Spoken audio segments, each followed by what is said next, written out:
Good afternoon, everybody. Welcome to today's webinar. My name is Amy Schwartz-Wallace, and I'm an attorney with the Empire Justice Center, and I work in the Domestic Violence Unit. I am so pleased to be joined today by our co-host, Laura, the Legal Aid Society of NYC, and we're joined by Laura Russell. And this program today is being brought to you by the statewide domestic violence task force and the family law task force. And we're so pleased to be able to bring this program to you today. And that is why we are co-hosting not only today's program, but also the program on Friday and the program next week. These are all co-hosted by Legal Aid Society of New York City and Empire Justice Center as part of our statewide domestic violence task force. So if you haven't already registered for the programs, the Friday program is on voting rights, and the program for next week on, I believe, Tuesday is going to be on interstate relocation and interstate custody issues relating to COVID, the COVID crisis. So, but today's program, we are so pleased to be joined by Mary Walsh and Ellen Schell from the New York State Office for the Prevention of Domestic Violence. And they're going to be introducing themselves and talk a little bit about their work on the Domestic Violence Fatality Review Team. Today's program is not being offered for CLE credit, so you don't have to worry about completing any CLE forms or waiting for any CLE codes for today's program. And if you have any questions, all of the participants today are muted. We have a fairly large turnout scheduled, so please ask any questions in the chat feature. Michelle also alerted you to the handouts. In the handouts tab, you'll see that there are 3 handouts today. So please, you can download a copy of the PowerPoint that we're going to be going over, as well as some additional handouts for review during today's webinar. Today's webinar is also being recorded. So with that, I'm going to turn it over to Mary and Ellen to introduce themselves. Thanks, Amy. Hi, I'm Mary Walsh, and I am the coordinator of the New York State Domestic Violence Fatality Review Team. And I have been with OPDV for 21 years and have been coordinating the team since it began. Ellen? Thanks, Mary. Yeah, this is Ellen Schell. I'm sure, I don't have all your names, but I'm sure a lot of you out there I know very well. I'm the general counsel at OPDV, and I kind of oversee the team, but I'm in the lovely position of not having to do most of the work because Mary does that very, very capably. So the two of us work together on this project. And what we wanted to do is give an overview of what we have, some of what we've learned, a little bit about how the team operates, but a lot about what we've learned in the time. And it's going on 8 years that we've been doing reviews now. And I just, briefly about the handouts, there's a chart with case details because we feel like people are always interested in knowing some of the kinds of cases that we review. But since all our information is supposed to be confidential, we have just put it into a very sort of factual-based format, and we mixed it up so the cases aren't even in the order we reviewed them. And I think Mary and I can't even keep up with which case is which unless we go to the magic key that she saved so that we can remember what case is what. But I think you might find it interesting to see that. And then Mary will be talking a little bit about our mission and guiding principles, which you have as well. Why don't you go ahead to the next slide, Mary?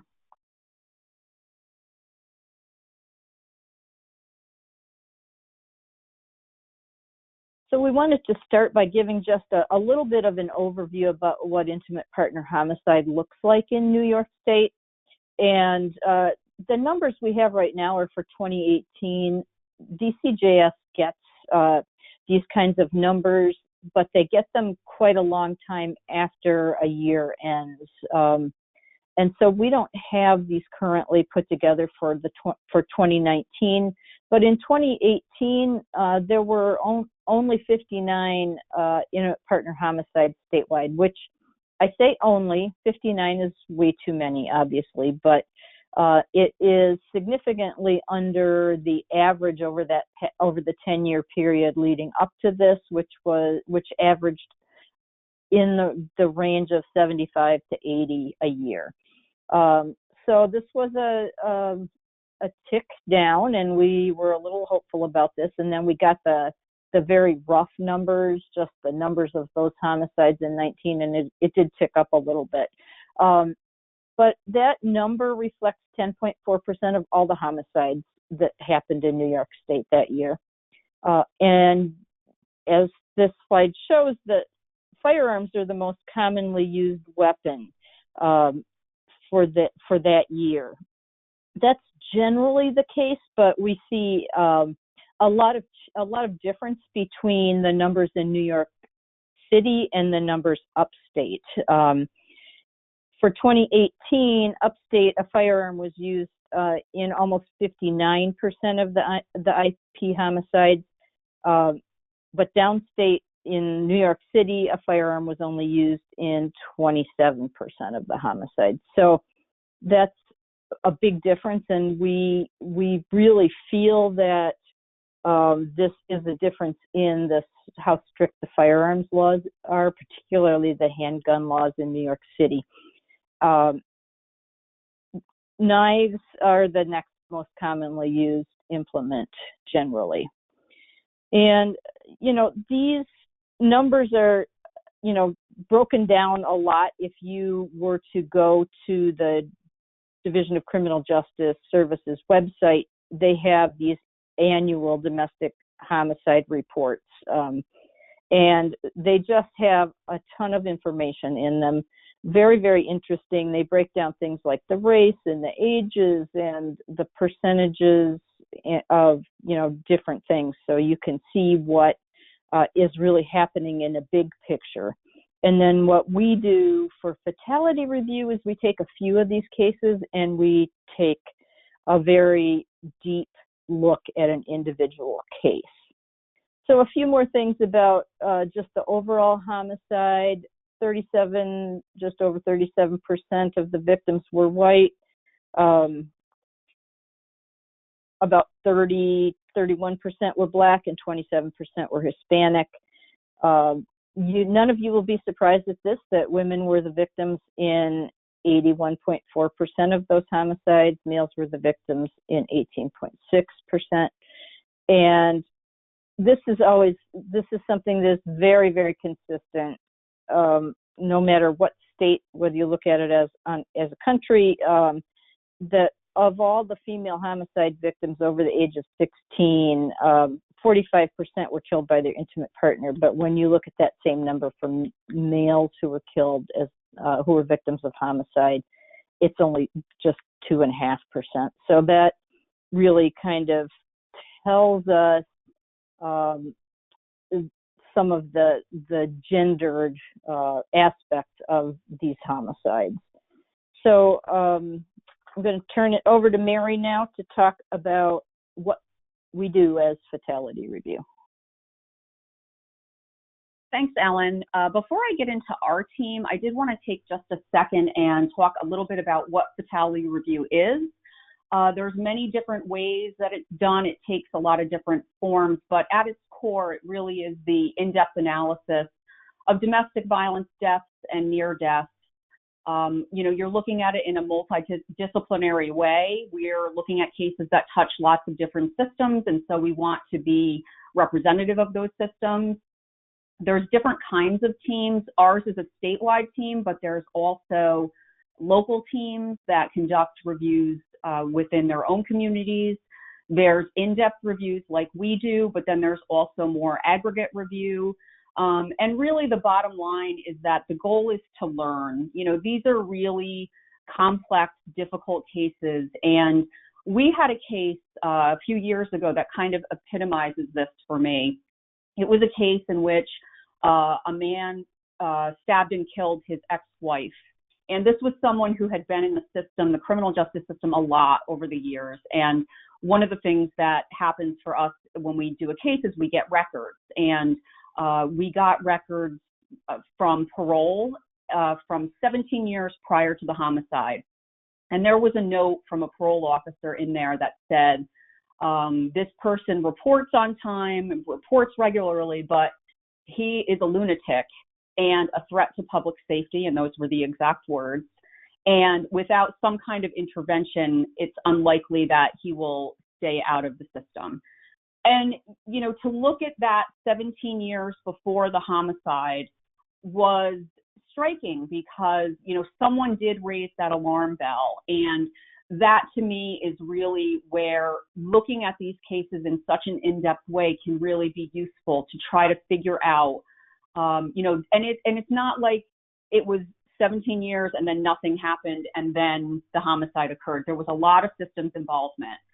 Those of you that are familiar with the high-risk model with the Jeannie Geiger Center, that's really how that model started as well, because they had a case that everyone knew was really dangerous, and people said, you know, that they were afraid that the person was going to be killed, and then she was. And so after the fact, they kind of got together and said, all right, the system did what it could, but what can we be doing differently? And that's where that model was kind of born. You know, really kind of using these as ways to learn so that hopefully less cases or fewer cases in the future might end the same way. Now I want to talk a little bit more specifically about our team in New York State. We were created by statute in 2012. We started reviewing cases in 2013. We are a statewide team, so we have state and local members. We have, according to our statute, about 13 members that are mandated by statute. Most of them are state agencies, but we also have to have a local domestic violence program representative, local DA's office representative, local police, local division or Department of Social Services, and a member of the judiciary. So in addition to some of the state agencies, those are the other members that are mandated. And then the statute gives us the leeway to add other members as we see fit, you know, optional members that we deem as necessary to the work of the team. So we've had local probation as an optional member, crime victims and sexual assault programs, civil legal service provider. And so we also do kind of revisit that periodically. So we will look, you know, with our team and say, where are we missing a perspective and where might we, you know, be needing to add someone to our team to help with that work. The statute gives us access to records, and we use those records to build the case. The records we get are going to depend on the case. We always get police records because if nothing else, there would have at least been an investigation of the homicide. But, you know, typically we'll get court records, probation records, CPS records. It just depends on the case. And the statute does give us authority to receive those records. The work of the team is confidential, and we are held actually as team members to, there's a misdemeanor penalty built into the statute for anyone who violates confidentiality. We do sign a confidentiality agreement prior to each review, as do any of the local responders who meet with us. Cases are closed that we are looking at, so we wouldn't be looking at a case that just happened and is being investigated or a case that's being prosecuted. We would be looking at cases that have, you know, gone through the court system, or cases where there is not going to be a prosecution, like a murder-suicide. And the team can be referred cases to review, or we pick them. And we really do, as a team, prefer to get referrals. If a community would like us to come and help them look at a case, we want to be able to do that. So I would encourage anyone listening today, if you hear more about this and think you want to talk about potentially referring a case, please let me know. You have my contact information, but also there's a mechanism on the OPDD website And the one thing I would say with that is that we do book our cases pretty far out. So if you refer to case, it may take a while for us to get to that case. A little bit more about how we operate, and I'm going to preface this by saying that this is how we operated before COVID, right? Everybody I know is kind of pivoting and figuring out how to move forward with our work. We actually had a review scheduled the week we got shut down in March, so that review had to be canceled at the last minute. And we are actually going to be attempting to do that review virtually. It's our first time attempting that. It's not something we expected that we would be doing, but again, we're really kind of looking how we can move forward to do the work and, make it as engaging as we can and try to translate it to that new virtual format. But this just gives you an idea of how we operate. One of the things that we do is we will conduct interviews of family members. If they are interested, we always reach out and let them know that we're reviewing a case and give them the opportunity to speak to one of our team members who is a social worker. If they're interested in doing that, it's completely optional, and we completely understand that, some people may be interested and some people definitely are not.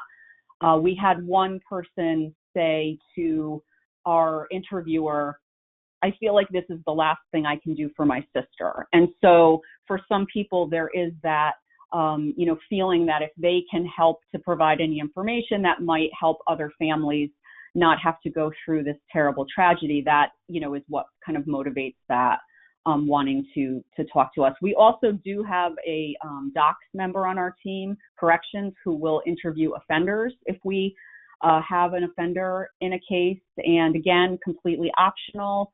No one is under any obligation to speak with us, but if they want to, we will include that information in our review. And what we do with the information from the interviews as well as the records that we collect is we build a timeline, a very detailed timeline. And when I say a timeline, I don't mean of just the incident or the homicide. It's a timeline. We always begin our timelines with the birth of both individuals, and then anything we get that's relevant will be in that timeline. So we may have information from people's early life. We may have information about past relationships or past domestic violence, other criminal activity aside from the domestic violence. So anything of that nature will be included in that timeline. And, the thing about the timeline is that it's really the first time, in most cases, that someone will have put all this information together in one place. Everybody kind of has their own piece of the puzzle, but we are pulling all of those puzzle pieces and putting them together to get a clearer picture of the totality of the case. And you can see where people are surprised sometimes, the local responders who come and meet with us, because what we used to do is put our timeline up on the wall of the room where we're meeting and let them read what we put together from their records and the other information. And very often there's information in there that they were not aware of or that they're surprised about because, they had their piece and didn't know, other things that were happening. So we do meet with the local responders or invite them to meet with us who were involved in the cases that we review. We have them meet with us on the second day of our review. So typically the way we were operating is we would travel as a team to the community where the homicide occurred. And one of the reasons is to make it easier for the local responders to meet with us. And so we would meet as a team the first day, go over the timeline, and the next day we would meet with the local responders. So people who had a significant role in the case, we would ask them to help us answer questions that we had based on the records. Also just, want to hear from them about what their role in the case was or the case from their perspective. And then we would ask them kind of what might have made their jobs easier in this case. And Ellen will often refer to it as, what are their if-onlys? So if only we knew this, or if only we could have done this, or, if only we had this available to us. So that's, part of the conversation we have with them. And then we also open it up and have a broader conversation about domestic violence cases in their community in general. We do always invite the domestic violence program to participate in that meeting, whether or not they had a role in the case. And that's really, that broader conversation. They obviously have a handle on the, local response and how things work in that community. And so that's a perspective that we need to have at the table. So we've done to date 23 cases. As I said, we kind of got stymied a little bit this year. We're about to do our 24th case. And as Ellen mentioned, you do have the chart that shows you some of the demographics and dynamics of the cases we've looked at. But if we're picking cases, we really are looking for a mix of age ranges and race. And, we want to look at urban cases and rural cases. We really want to have as diverse a base of cases as our state is diverse. And we know it's a very diverse state. So those are some of the things that we may be looking at if we're picking a case. And then finally, before I turn it back over to Ellen for a bit, our central philosophy as a team is that, we are not looking to blame anyone. We're not looking to point fingers at individuals or agencies that were involved in the case. We're really looking forward because we know we can't change what happened.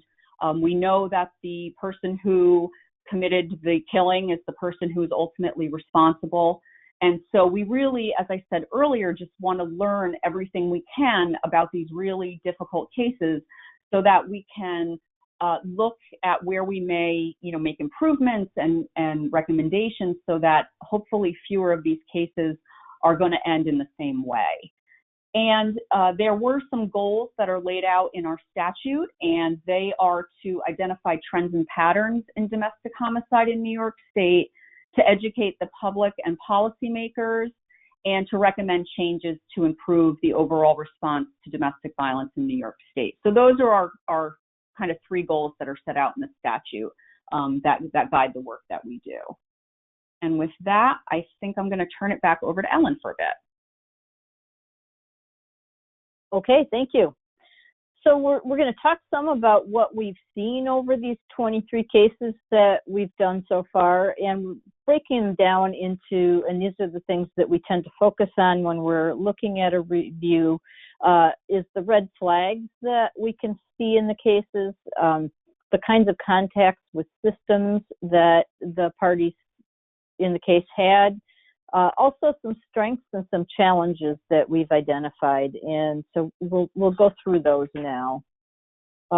Moving to the red flags, this is one of the things we try to really pay attention to when we're looking at a case, because as Mary said, this is almost always the first time that anyone has sat down with all the records that we get and tried to put them together. And, there we'll often see like there are cases in different counties in court and things that overlapped, and it's really interesting to look and see chronologically what happened and what kinds of things that we shorthand as red flags but are really known as common lethality or risk indicators in cases. We are, of course, limited by what we have in the records. And so that, there are undoubtedly things that we never hear about or we don't know about. And that's just kind of the nature of the beast that we're dealing with. But we often do see things that haven't been identified by other agencies that were involved in the case or whatever. And we think that they're useful in responding to future cases.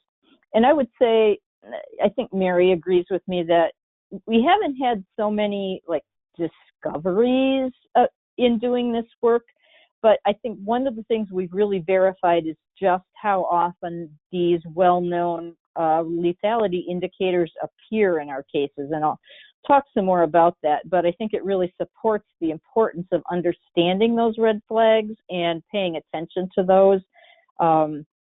So it sort of has verified how important those things are. So in the 23 cases we've reviewed, 21 had a past history of domestic violence, which perhaps isn't really surprising, but that's I mean, that's a huge number. 15 had non-fatal strangulation, 15 had separation or attempts to separate, 15 had access to firearms, and these are not all the same, 15 cases or whatever. This is just, we went through and we said, oh, this was here, and we just identified the numbers.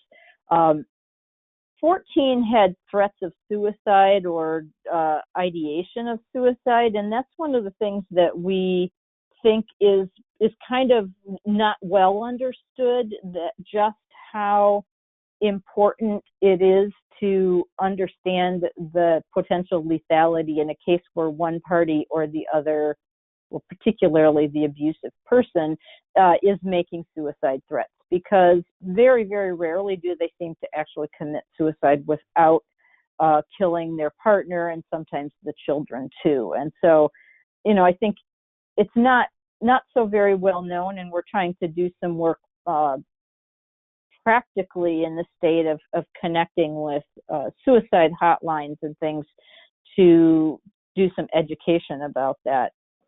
The past history of domestic violence that we saw, it's most often with the victim who was killed, but frequently with previous victims as well.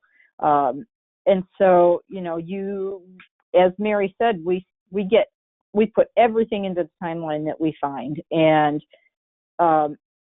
sometimes we get court records and things from previous cases that no one really knew about except the people involved in them. So it's just, looking at these things is really, really useful.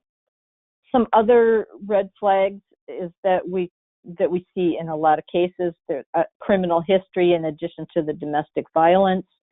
And that's something in the intimate partner intervention model that is being done as a pilot right now in Ulster County, is that that's one of the things they look at. And if someone commits another crime, they look at that as an indicator of the potential to commit other domestic violence as well. We saw, an evidence of escalating violence, which we all, kind of know is something we really want to hear about from our clients.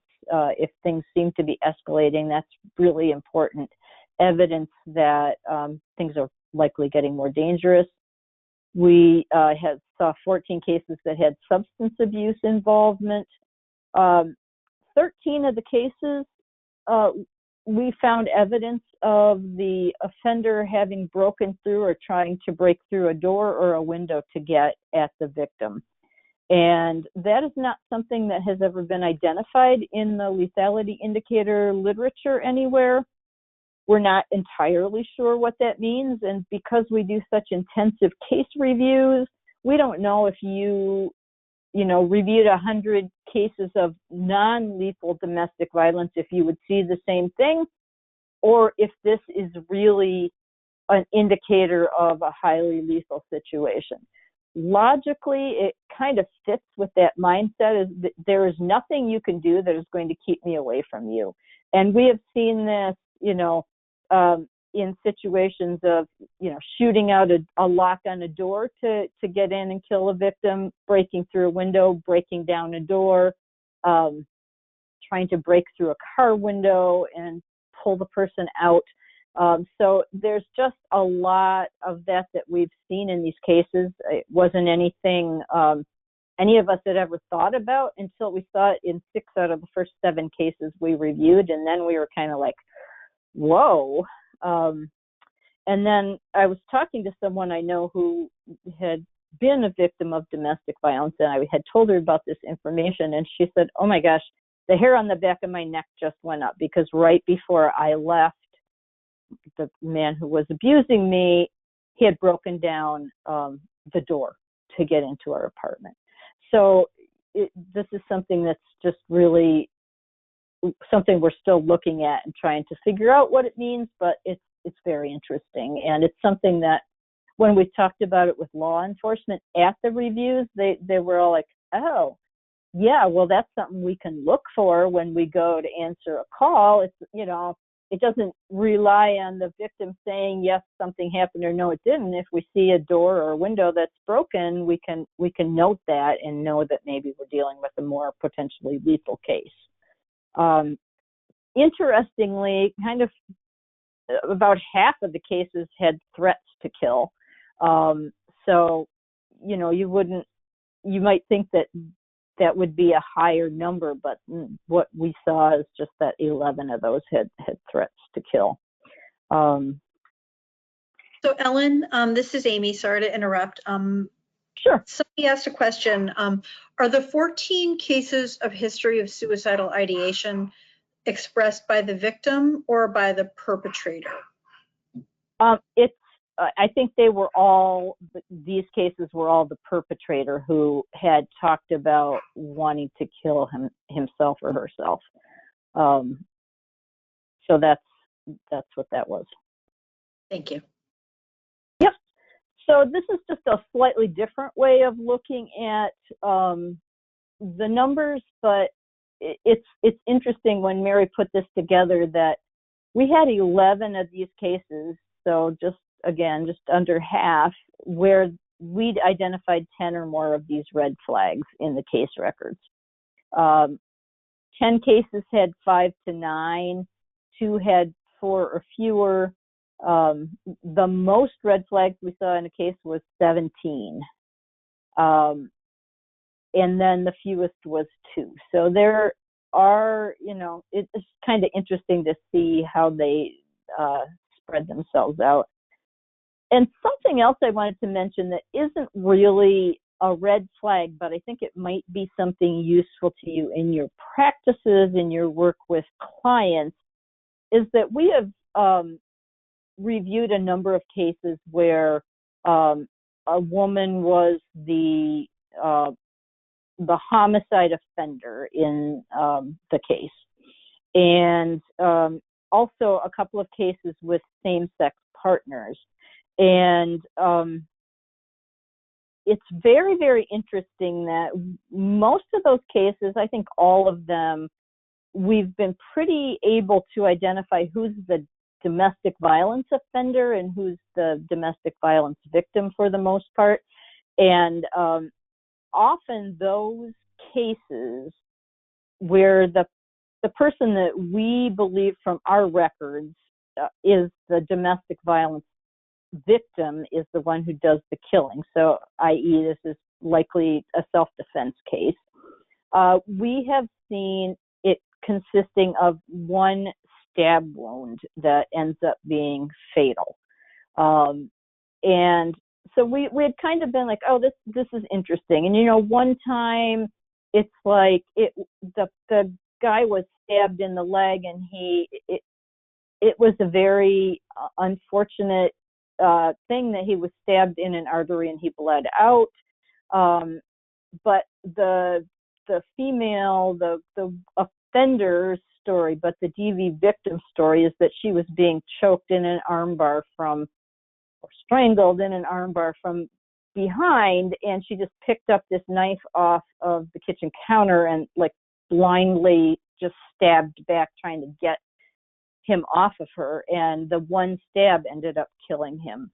We saw that situation in a couple of other cases, and it's very interesting. And then I'm going to turn it over to Mary for a minute, because we had talked about this, and wow, is this kind of something you could really look at as an indicator that it was self-defense, as opposed to the really, seemingly vicious and frenzied kind of assaults that often result in the death of the victim of domestic violence. But then Mary had an interesting conversation at a national conference she went to.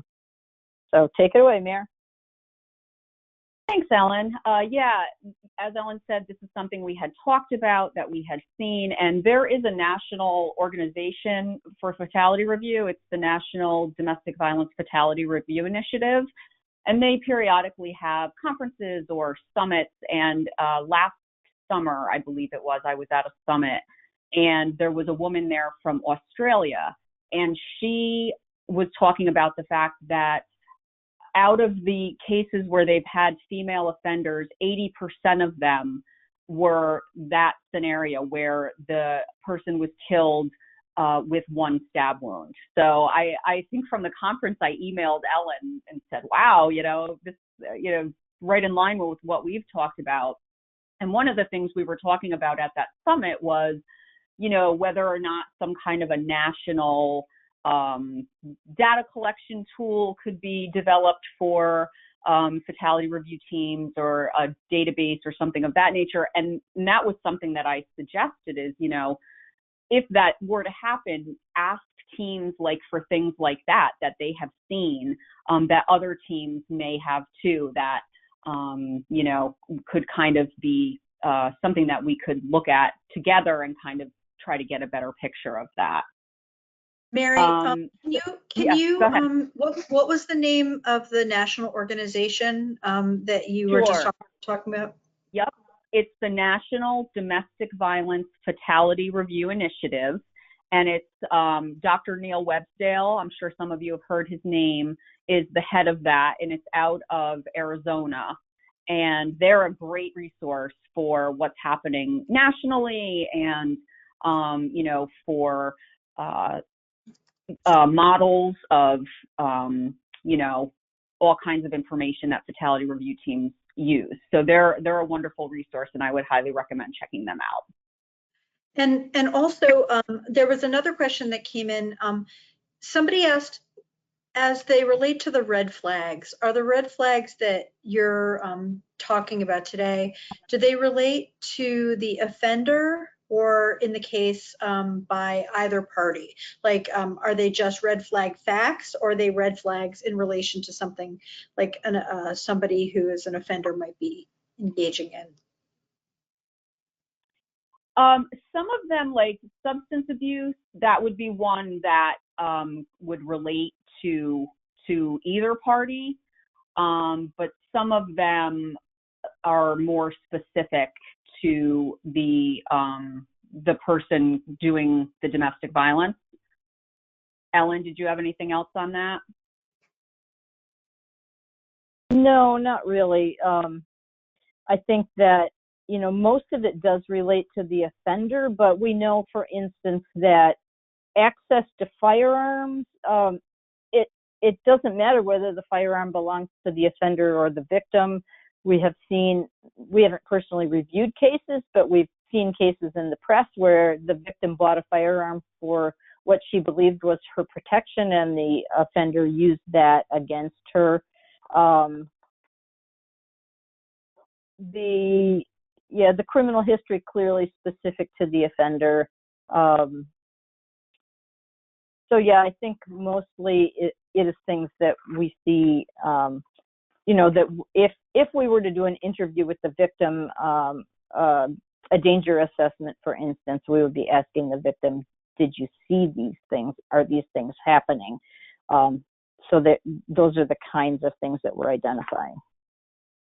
And Ellen, another question came in earlier, and I think it was at the point that you were talking a little bit about some of the general homicide stats, but perhaps this is a good time to ask this question now, which is it unusual to have a lengthy criminal record or a history of orders of protection in a domestic violence homicide? I don't know how to answer that, because it can be or it might not be. I mean, we have certainly seen cases where the person, like the case that Mary referenced at the beginning, very, very, very lengthy criminal history, and others where the offender really had no criminal history. So it really, we have seen cases that are all over the place in that regard.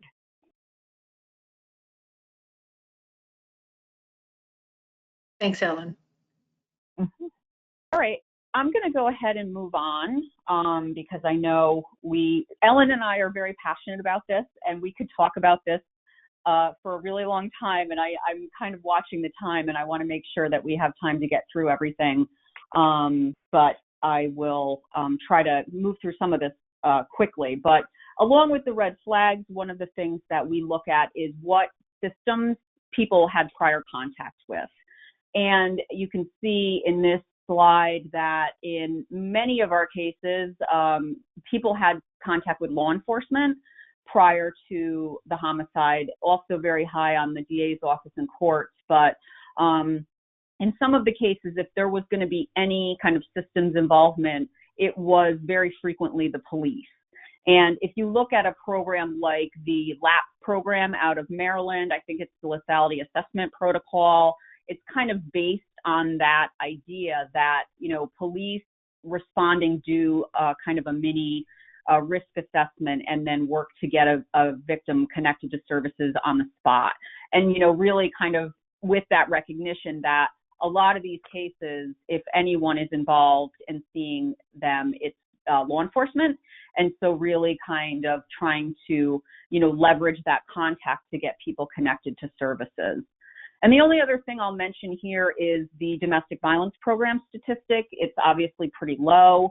That's consistent with national trends. At one time, I don't know if this is still the statistic, but there was national stat that of the victims who had been killed in domestic violence cases, only 4% of them had contact with the domestic violence program prior to the homicide. So, you know, again, you know, not really sure exactly what that means, but certainly, you know, whether victims are aware that services are available, whether, you know, people don't think of themselves as a victim of domestic violence, but also on the other hand, you know, whether there is some protective quality, and we know that that is sometimes the case. So just wanted to kind of add that as something that we have seen that is also consistent nationally. And this is like Ellen said with the red flags, we just kind of grouped it a little bit differently. And you can see here, it's a little different where the red flags really skewed high and middle. This is much more middle of the road. So you had 14 cases where there were 5 to 9 systems that were accessed prior to the homicide. And the only other thing I'll mention here is that informal systems are also included in this count for us. So your workplace, faith community, friends and family, you know, people that are your own personal support system. That's something that we're including along with the formal systems. And we're actually going to talk a little bit more about some of the things we've seen in those informal systems in a little bit. So before we get into talking about some of the challenges, we did want to talk about some of the strengths that we've seen. And I know when we talk about fatality review, I think everyone's immediate thought is to talk about, you know, the challenges and looking for challenges and ways to kind of enhance our response. And that's definitely a part of it. But we also have learned a lot of really, you know, great things that are happening in communities and ways that responders are working together to, you know, really kind of build on the strengths that they have in their community. So the first thing we have here is communication, and obviously this can go either way. And we've certainly seen both examples of this, but it's so important. And when it's good, it really shows how it can help. It can really, you know, make a difference in the way responders are able to react and to respond to cases. And when it's bad, we can really see evidence of how it can hinder the efforts of the responders in the community. So that's certainly something that we've seen a lot of in either direction. Creative strategies to overcome challenges. You know, we've had cases where things don't go the way they're supposed to within the system, and responders have been able to kind of overcome that on their own. We had one case where there was an order of protection issued with a firearms removal provision. And of course, this was late on a Friday, which seems to be how it happens. And the paperwork didn't get to where it needed to go.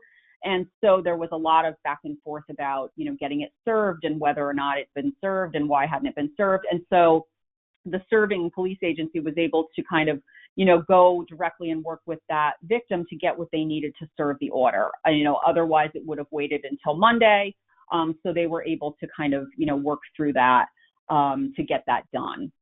Strong messages from the bench.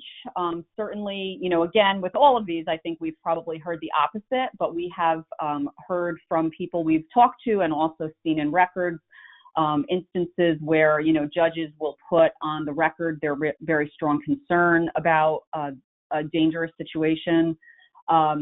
Judges who will, rather than dismiss a case in family court if a victim doesn't appear, they will direct the advocates in the courtroom to try to reach out to them, rather than just dismiss it outright. Very thoughtful deliberation in many cases of modifications to orders of protection, and in some cases, refusal to do that because of their concern about the danger.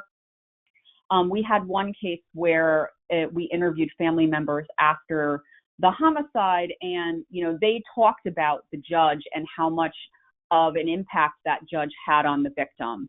The concern that the judge exhibited, and the way that they kind of expressed their concern about this person's safety really made an impact on her. They said it kind of made her think, wow, this is a dangerous situation, and this is coming from this authority figure, and so it just kind of made them look at it in a different way. Collaboration is something we've seen a lot of. Advocates co-located in courts or other criminal justice agencies. Also, just really close working relationships. We had a case where when we met with the local responders, one of them said, "We never run out of resources." And as you can imagine, that is not something we hear a lot. And, it was kind of in the context of, if I don't have this thing available that I need, I can go to this agency, and if they have it, they will help me. Or this agency, if I need to reach out to them. And it was just kind of that recognition of that level of coordination and collaboration really multiplying everyone's resources. And then finally, a willingness to learn. We get that it's daunting that when we reach out to a community and say, hey, we're going to come look at this case that you worked on in a lot of detail and ask you questions.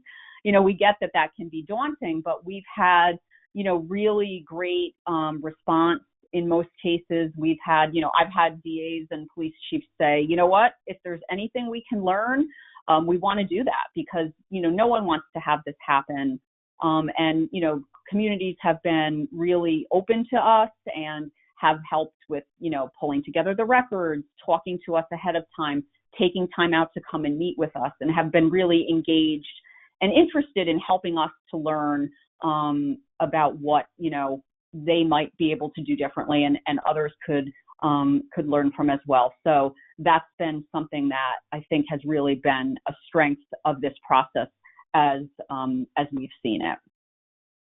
And I think I'm going to turn it back over to Ellen for a bit. We're going to start talking about some of the challenges that we've seen. Sure, thanks. So accountability issues in general are one of the big areas that we've seen as a problem.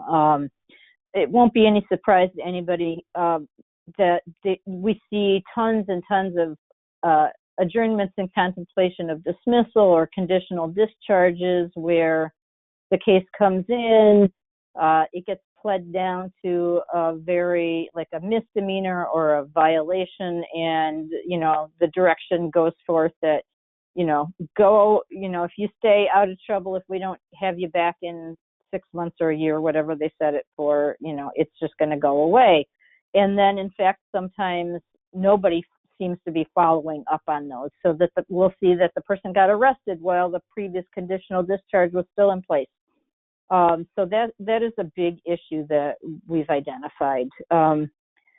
Mandatory arrest, which generally means not using it when it could be used, and it seems to be a big issue. We've identified a lot of cases where there are multiple DIRs, and one of the things we've noticed is that it seems that in many, many cases, there is nothing resembling a primary aggressor or predominant aggressor determination happening, that the police go and whoever called becomes automatically the victim or the complainant, and the other person becomes the offender or the suspect. Really kind of, even when you kind of look at the facts that are on the DIR, it doesn't necessarily sound like that should be how it is. But that's something we've seen. And we're also kind of starting to look at just lots of DIRs as a red flag in and of itself. Charging is a big issue, and I'm sure for any of you that have been doing anything with this for more than like a minute and a half, you understand that the vast majority of domestic violence charges end up being charged as misdemeanors, which gives them nowhere to go but down in bargaining. So it's likely to result in a violation, which isn't even a conviction. And that there are often charges that could be used that are not used. And there are lots of reasons for that. Sometimes it's just that the DAs don't like one of the things we hear about is stalking. Stalking forth is a B misdemeanor. It's a very small charge, and the DA's offices really don't like to prosecute those because they're going to get a tiny amount of jail time, if any, and so they just don't do it. And there are also, felony strangulation. The vast majority across the state of strangulation charges are for the A misdemeanor level. That's an improvement over the harassment second violation that those charges used to come in at, but again, it's something they have a stronger charge to do, and they don't always do it. And charging is even more important in our current milieu of bail reform. And, if police really think that a case is dangerous and they want to give the judge a chance to put some conditions on someone who's arrested, that the charge that they use can make a big difference. And then, just there are, lots of issues with family court, including, not people not knowing that they can get a family court order of protection when the family court isn't in session by going to a local criminal court. So, these are just some of the accountability issues that we have identified as important. And I'm going to turn it back to Mary. Thanks, Ellen. So as I said earlier, we have, kind of looked at some of the informal systems that people, kind of where they may be interacting in their daily lives and going for assistance or support. Workplace is something we've seen a lot of, and not always just, an incident in the workplace, but situations like, someone's coworkers are concerned about them, but they don't really know what to do to help. People that, are kind of being contacted at work. One case we had a woman changed her cell phone number. And so then the calls and the emails at work started, because even if they don't know your new number, if they know where you work, it's, you're easily accessible. Abusers showing up at someone's workplace, going around trying to get information about them from their coworkers. Victims and offenders that work together is something that we've also seen. So the workplace just seems to come into play a fair amount. And, we mentioned this a lot, talking to communities in terms of potentially, training, but also maybe, pulling workplace into your local, coordination efforts if hasn't been done already. I did years ago, I worked with a small community, and there was a huge Walmart that was like a major employer. And there was someone there who was interested in HR about domestic violence, and they ended up, pulling them in to join their task force. And so, in a small community where that's a huge employer, there's, going to be a lot of reach there, certainly. Landlords are other people that we've seen, that can be looked to for, information. They're often aware of things that are happening. We had a case where a landlord would put bars on the windows for a victim because He knew how fearful she was. Also, they're hearing things or maybe present when there's an incident in, the hallway or something of that nature.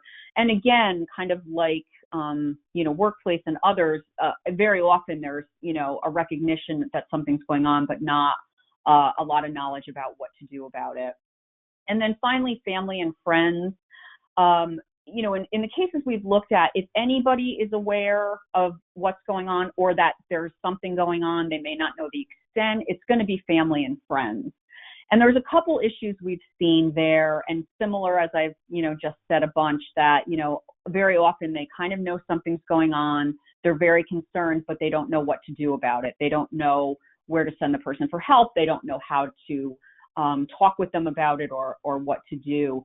But also another thing we've seen come up on a few occasions is, family members that are aware that something's going on. They're very concerned, but yet they never dreamed that their family member would be killed or that their family member would kill their partner. And so, when we talk about those red flags, we, often think about educating our systems about the red flags, but, really also looking at the public and, people in all kind of different places that really need to be aware of some of those red flags as well, and really, kind of what they may do if they find these situations in their family and friends relationship. And the other thing I wanted to mention about family and friends that we've seen are mostly just family.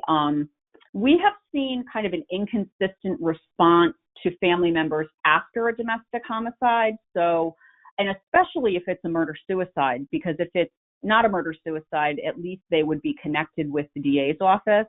But it's really, they're challenged in getting information. They don't know where to go, where to turn. And there's not really, always a great mechanism for them to get that information.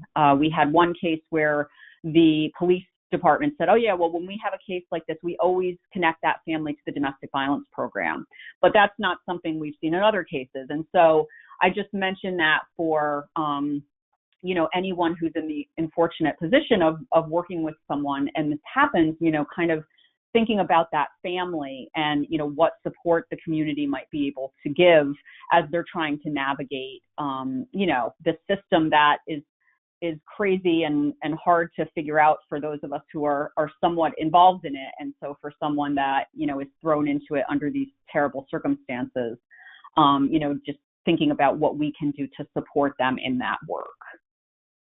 And Mary, I'm going to, Mary, I just wanted to add that, following up on the family and friends things, I don't represent clients anymore, but if I did, I would definitely start asking every client that I was working with if people in their lives have said anything to them about being worried about their safety, about the client's safety, because we know that people do worry and they often will say things and the victims will be like, yeah, he'd never do that or whatever. So I think it's just useful information to have in educating yourself and the client about what the potential risk is.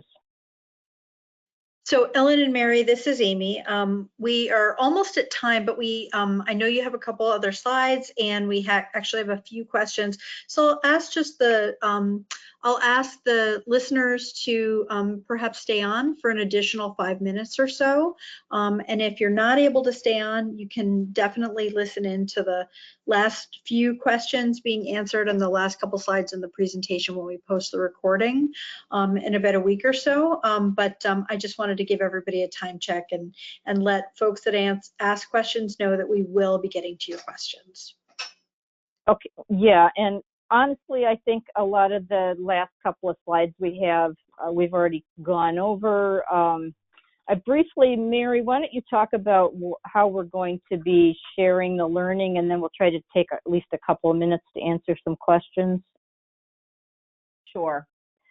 Yeah, as Ellen said, we really have been focused on, wanting to get the information out and sharing the learning that we have We've been doing this for a while, and so kind of right before COVID hit, we were, thinking about, getting out into communities and sharing the information. So we're looking at a few ways, presentations like this one, obviously, to different groups. Also, we are looking to do a webinar series by discipline. So, kind of like what we've talked about today with, how this relates to your practice, but, implications for advocates or probation or police.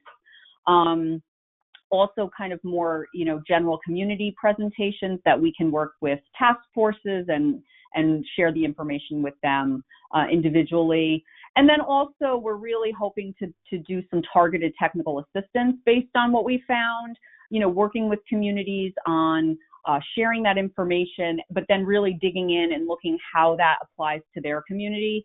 And if there are ways that we, along with the different people on our team, can assist in those efforts. We have lots of different agencies that we can, call upon as team members to help in that work. So we really want to, take opportunities to share what we have been learning. And if anyone has groups or anything like that you think would be interested in hearing some of what you've heard today, feel free to let us know.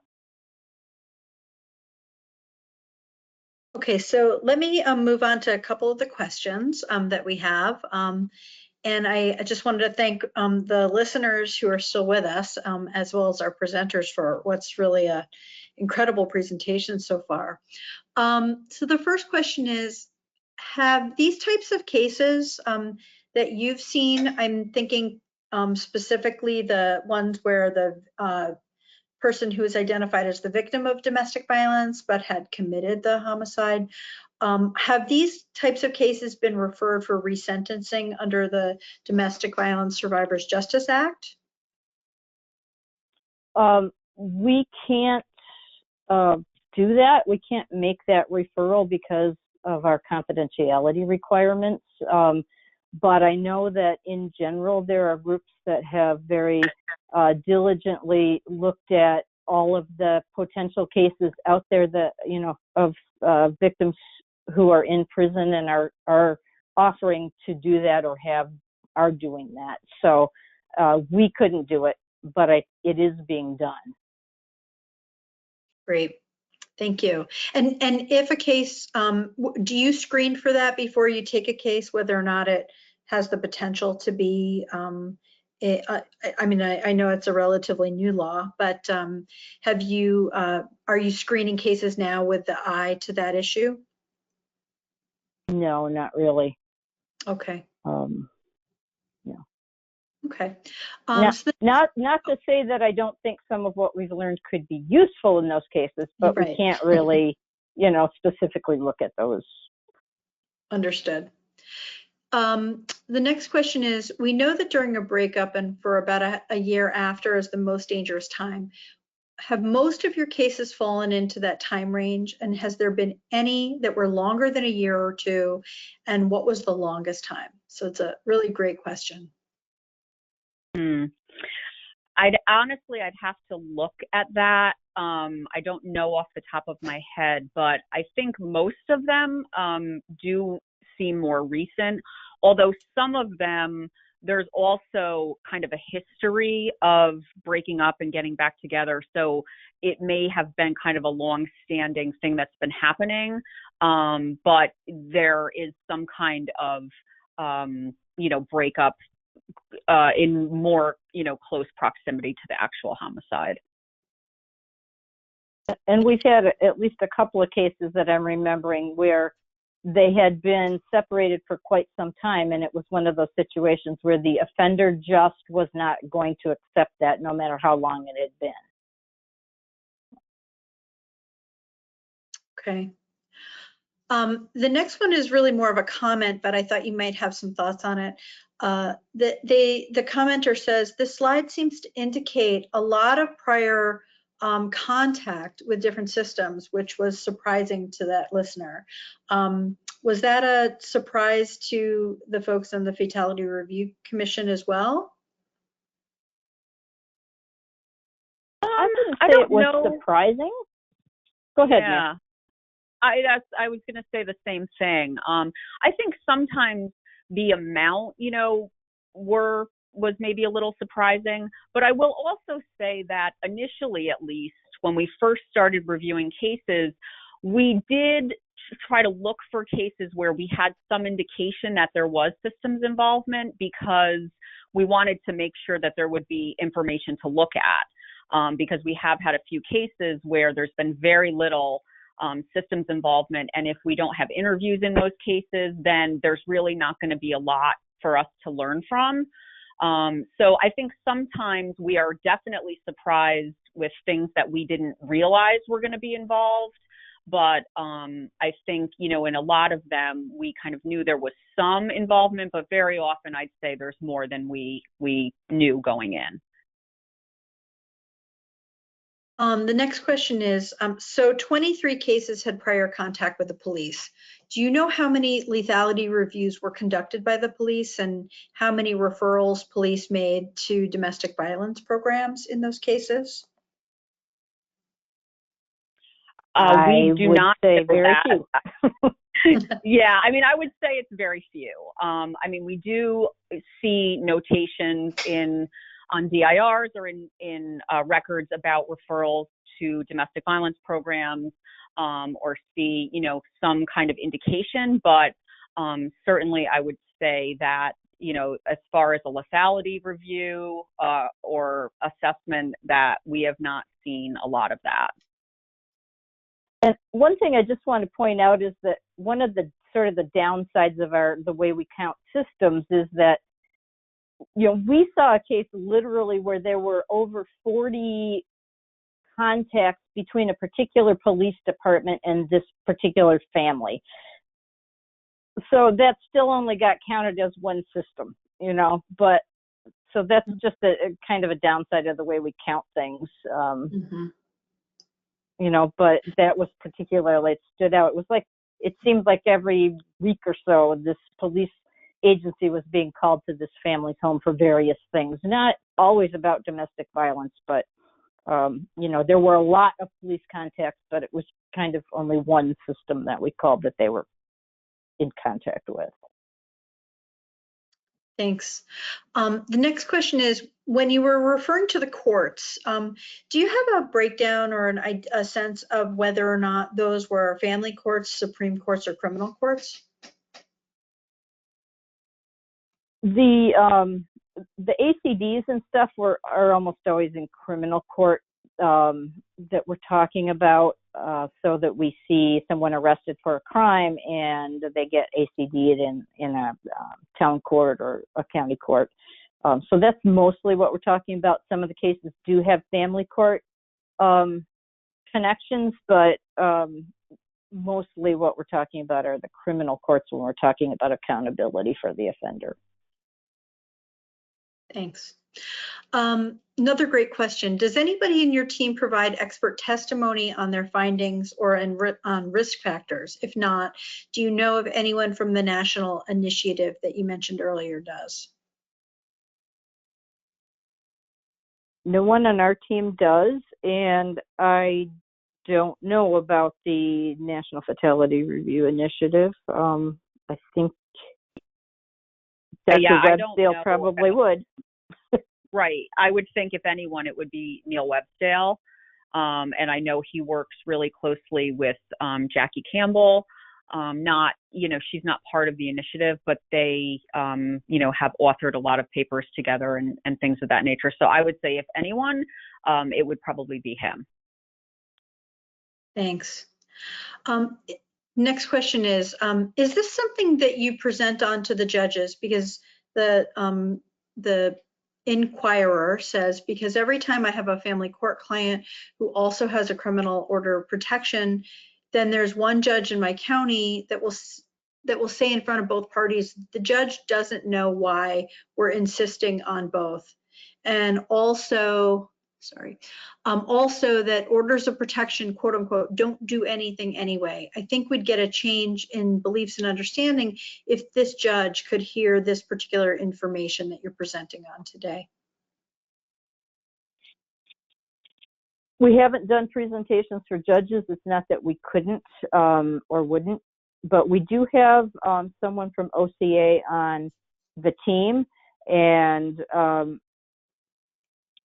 I think that she has been able to use some of the stuff we've learned in working with judges, but that's certainly something we would be happy to do sometime, to talk to judges for sure.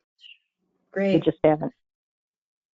This is a demographics question, and I don't know if it relates, it's not clear if it relates to the 23 fatality reviews or the homicide statistics generally from the beginning, but the questioner says, do you know how many of the victims were foreign born?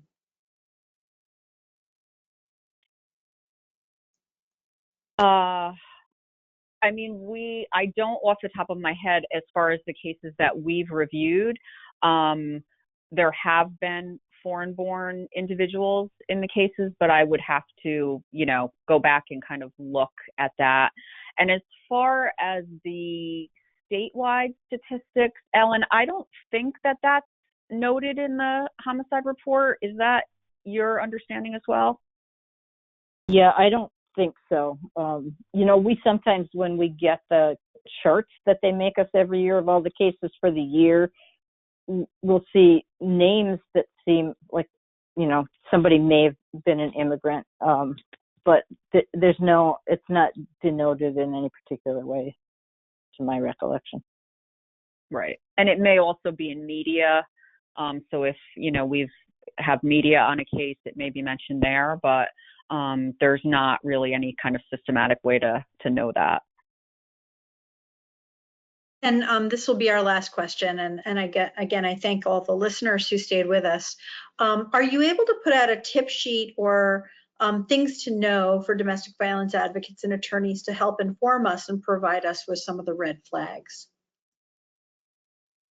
We do have a card, a small bifold card that we made that folds to a business card size about red flags. And we put that out kind of early on in starting this process. So that's available. You can download it from our website or ask to have hard copies sent.